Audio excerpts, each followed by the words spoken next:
Hi, I'm Mike Boland with Bill Caldwell Ford in Hudson, Iowa.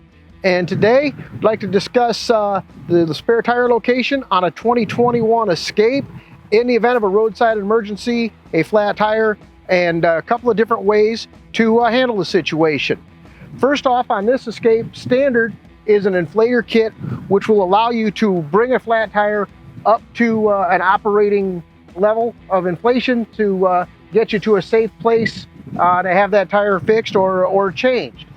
Over here, there is, for a small additional fee, an optional spare tire, and it is also located here underneath the floor in the rear. The jack, the tire, everything secured here so it doesn't rattle. And with all the new Fords, and especially the Escape in this instance, regardless of the spare tire or the inflator kit, while it is under either the 3-year 36,000 mile or the 5-year 60,000 mile powertrain warranty, roadside assistance is included. So in the event of a tire emergency while you're traveling, help is only a phone call away at no cost.